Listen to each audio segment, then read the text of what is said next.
Hello friends, ഇന്നത്തേത് ഒരു easy pressure cooker ബിരിയാണിയുടെ റെസിപ്പിയാണ്. നമുക്ക് പെട്ടെന്നൊരു ബിരിയാണിക്ക് കഴിക്കണം എന്ന് തോന്നിക്കഴിഞ്ഞാൽ യൂസ് ചെയ്യാൻ പറ്റിയൊരു റെസിപ്പിയാണ്. ബാച്ചിലേഴ്സിനൊക്കെ ഐഡിയൽ ആയിരിക്കും. ഓൾസോ ഞാൻ ഇതിൽ അധികം ഇൻഗ്രീഡിയൻസ് ഒന്നും യൂസ് ചെയ്യണില്ല. വെറും ഹോൾ സ്പൈസസ് ഇട്ട് മാത്രമാണ് ഞാൻ ഈ ബിരിയാണി ഉണ്ടാക്കാൻ പോണത്. എൻ്റെ ചാനൽ ഇഷ്ടമായെങ്കിൽ പ്ലീസ് സബ്സ്ക്രൈബ്. ഓൾസോ അതിനടുത്തുള്ള ബെല്ലൈക്കോൺ പ്രസ് ചെയ്ത് കഴിഞ്ഞാൽ നിങ്ങൾക്ക് പുതിയ വീഡിയോ നോട്ടിഫിക്കേഷൻസ് വരും. അപ്പോൾ ഈ റെസിപ്പി എങ്ങനെയാണ് ഉണ്ടാക്കണേന്ന് നമുക്ക് നോക്കിയിട്ട് വരാം. ഒരു പ്രഷർ കുക്കറിലേക്ക് ഞാൻ നല്ലോണം നെയ്യും എണ്ണയും മിക്സ് ചെയ്ത് എണ്ണ ചൂടായതിനു ശേഷം നമുക്ക് ഇതിലേക്ക് ഹോൾ സ്പൈസസ് ചേർക്കാം. ഞാനിവിടെ പട്ട, ഗ്രാമ്പൂ, ഏലക്ക ചേർക്കണില്ല, ബേ ലീഫും പിന്നെ 2 സ്റ്റാർ അനീസും. സ്പൈസസ് ഒക്കെ നല്ലോണം ഒന്ന് ചൂടായതിനു ശേഷം ഞാൻ നല്ല തിൻലി സ്ലൈസ് ചെയ്ത് വെച്ചിരിക്കുന്ന ഒരു വലിയ സവാളയാണ് ഇതിലേക്ക് ചേർക്കണത്. അതോടൊപ്പം ഒരു 10 പച്ചമുളക് ഞാനിവിടെ ചേർക്കുന്നുണ്ട്. ഞാൻ ആദ്യമേ പറഞ്ഞ മാതിരി വേറെ പൊടികളോ മസാലകളോ ഒന്നും ഞാൻ ഈ ബിരിയാണിയിൽ ചേർക്കണില്ല. അപ്പോൾ ഇതിൻ്റെ എരിവ് എന്ന് പറയുന്നത് ഈ പച്ചമുളകിൽ നിന്ന് മാത്രമാണ്. അപ്പോൾ നിങ്ങൾക്ക് എത്ര എരിവ് ആവശ്യമുണ്ടോ നിങ്ങൾക്ക് അത്രയും പച്ചമുളക് ചേർക്കാം. സവാള നമുക്ക് നല്ലോണം വഴറ്റിയെടുക്കാം. അറ്റ്ലീസ്റ്റ് ഒരു 5 മിനിറ്റ്സ് ഇൻ മീഡിയം ഫ്ലെയിം നമുക്ക് സവാള വഴറ്റണം. ഒരു ട്രാൻസ്പെയറൻറ്റ് ടു ബ്രൗണിഷ് കളർ ആവണ വരെ. അടുത്തത് ഞാൻ ഇതിലേക്ക് freshly ground ginger garlic paste ആണ് ചേർക്കണത്, ഒരു 2 ടേബിൾ സ്പൂൺ. ഇഞ്ചിയുടെയും വെളുത്തുള്ളിയുടെയും പച്ചമണം പോണ വരെ നമുക്കിത് നല്ലോണം ഒന്ന് സോട്ടേ ചെയ്ത് കൊടുക്കാം. ഇപ്പോൾ ഒരു 3 മിനിറ്റ്സ് ആയി ജിഞ്ചർ ഗാർലിക് പേസ്റ്റ് നല്ലോണം കുക്കായിട്ടുണ്ട്. അടുത്തത് ഞാൻ ഇതിലേക്ക് 2 മീഡിയം സൈസ് തക്കാളിയാണ് ചേർക്കണത്. തക്കാളി ചേർത്തതിന് ശേഷം ആവശ്യത്തിന് ഉപ്പും ഒരു 1/2 ടീസ്പൂൺ മഞ്ഞൾപ്പൊടിയും ചേർത്ത് തക്കാളി നല്ലോണം ഒന്ന് മഷിയാവണ വരെ നമുക്ക് ഇളക്കി കൊടുക്കാം. ഒരു 5 മിനിറ്റ് ആയി, തക്കാളി നല്ലോണം കുക്കായിട്ടുണ്ട്. അടുത്തത് ഞാൻ ഇതിലേക്ക് മട്ടനാണ് ചേർക്കണത്.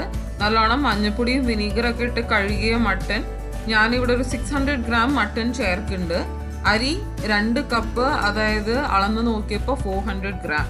അതാണ് ഞാൻ റേഷ്യോ എടുക്കണത് ഈ ബിരിയാണിക്ക്. മട്ടനും മസാലയൊക്കെ നല്ലോണം മിക്സ് ചെയ്ത് കൊടുക്കുക. ഇനി നമുക്ക് ഇതിലേക്ക് കുറച്ച് പുതിനയില ചേർക്കാം. മല്ലിയില ചേർക്കണില്ല, പുതിന മാത്രമേ ഉള്ളൂ. മട്ടനും മിന്റും നല്ല കോമ്പിനേഷൻ ആണ്. ഇനി നമുക്ക് മട്ടൻ കുക്കറിൽ വേവിക്കാൻ വെക്കാം. വെള്ളം ഒഴിക്കേണ്ട ആവശ്യമില്ല, മട്ടനിൽ നിന്ന് തന്നെ നല്ലോണം വെള്ളം പുറത്തേക്ക് വന്നോളും. അപ്പോൾ കുക്കറിന്റെ മൂടി അടച്ച് നമുക്ക് വെയിറ്റ് വെച്ചിട്ട് ഒരു 5 to 6 വിസിൽസ് വരയ്ക്കും നമുക്ക് മട്ടൻ വേവിക്കാൻ വെക്കാം. മട്ടൻ വേവണ സമയം കൊണ്ട് നമുക്ക് അരി കഴുകി സോക്ക് ചെയ്യാൻ വെക്കാം. ഈ കപ്പിൽ 2 കപ്പ് അരിയാണ് ഞാനിവിടെ എടുത്തേക്കണത്. ഈ അരി നല്ലോണം കഴുകി ഒരു 30 മിനിറ്റ്സേ മാക്സിമം ഇത് സോക്ക് ചെയ്യാൻ പാടുള്ളൂ. കൂടുതൽ നേരം സോക്ക് ചെയ്ത് കഴിഞ്ഞാൽ അരി പെട്ടെന്ന് കുഴഞ്ഞു പോവും, ഉടയാൻ ചാൻസ് ഉണ്ട്. അപ്പോൾ 20 to 30 മിനിറ്റ്സ് ആണ് ഏറ്റവും ഐഡിയൽ ടൈം അരി സോക്ക് ചെയ്യാനായിട്ട്. ഒരു 6 വിസിൽ വന്ന് ഞാൻ മട്ടൺ ഓഫ് ചെയ്തു. അതിന്റെ പ്രഷറൊക്കെ പോയതിന് ശേഷമാണ് ഞാൻ ഇവിടെ തുറക്കണത്. മട്ടൺ നല്ലോണം വെന്തിട്ടുണ്ട്. അടുത്തത് ഞാൻ ഇതിലേക്ക് ഒരു 1/4 കപ്പ് നല്ല കട്ട തൈരാണ് ചേർക്കണത്. തൈര് ചേർത്ത് നല്ലോണം ഒന്ന് ഇളക്കി കൊടുക്കുക. ഇനി നമുക്ക് സോക്ക് ചെയ്ത് വെച്ചിരിക്കുന്ന അരി ചേർക്കാം. വെള്ളത്തിന്റെ മെഷർമെന്റ് ഇതാണ്. 1 കപ്പ് അരിക്ക് 1 കപ്പ് വെള്ളമാണ് ഞാനിവിടെ ചേർക്കണത്. അപ്പോൾ ഞാനിവിടെ 2 കപ്പ് വെള്ളം ചേർക്കുന്നുണ്ട്. നമുക്ക് ഉപ്പുണ്ടോന്നൊന്ന് നോക്കാം. എപ്പോഴും ബിരിയാണി ഉണ്ടാക്കുമ്പോൾ വെള്ളത്തിൽ ഉപ്പിന്റെ ടേസ്റ്റ് കുറച്ചൊന്ന് കൂടുതലായിരിക്കണം. അപ്പൊ മാത്രമേ അരിയൊക്കെ വെന്ത് വരുമ്പോഴേക്കും ഉപ്പിന്റെ അളവ് കറക്റ്റ് ആയിരിക്കുള്ളൂ. അപ്പോൾ കുറച്ച് നല്ലോണം ഉപ്പ് നമുക്കിപ്പോൾ ചേർത്ത് കൊടുക്കാം. അവസാനമായിട്ട് ഇതിലേക്ക് ചേർക്കുന്നത് ബാക്കിയുള്ള മിന്റ് ലീവ്സ്, ഒരു 3 പച്ചമുളകും പിന്നെ 1 സ്പൂൺ നെയ്യും. നമുക്ക് കുക്കർ അടച്ച് അതിന് വെയിറ്റ് ഇടാം. ഇതിന്റെ കുക്ക് ടൈം ഇങ്ങനെയാണ്. ആദ്യത്തെ 10 മിനിറ്റ് മീഡിയം ഫ്ലെയിമിലും രണ്ടാമത്തെ 10 മിനിറ്റ് സ്ലോ ഫ്ലെയിമിലും വെച്ചാണ് ഈ ബിരിയാണി കുക്ക് ചെയ്യേണ്ടത്. അപ്പം ഞാൻ ഇവിടെ എൻ്റെ സ്റ്റൗവിൻ്റെ ഇതനുസരിച്ചിട്ടാണ് ഞാൻ ഈ നമ്പേഴ്സ് കാണിക്കണത്. 5ലും 3.5ലും വെച്ചിട്ടാണ് ഞാൻ കുക്ക് ചെയ്യണത്. ഈ 10 മിനിറ്റ് എന്ന് പറയണത് എക്സാക്ട് 10 മിനിറ്റ് തന്നെ ആയിരിക്കണം. അപ്പോൾ പ്ലീസ് ഒരു അലാം വെച്ചിട്ട് ഫസ്റ്റ് 10 മിനിറ്റ്സ് മീഡിയം ഫ്ലെയിമിലും നെക്സ്റ്റ് 10 മിനിറ്റ്സ് സ്ലോ ഫ്ലെയിമിലും വെച്ച് കുക്ക് ചെയ്ത് നമുക്ക് ഈ ബിരിയാണി ഓഫ് ചെയ്യാം. ഇങ്ങനെ കുക്ക് ചെയ്യുമ്പോൾ വിസിലടിച്ചില്ല എന്ന് വെച്ച് കുഴപ്പമൊന്നുമില്ല, അരി നല്ലോണം വെന്തോളും.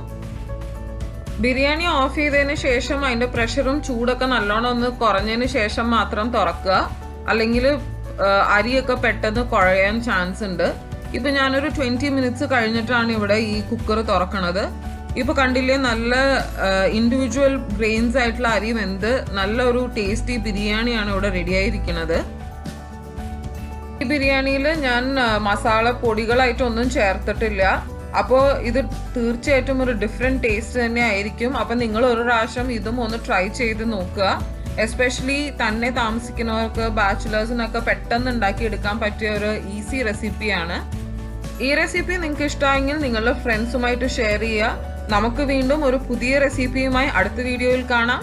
താങ്ക്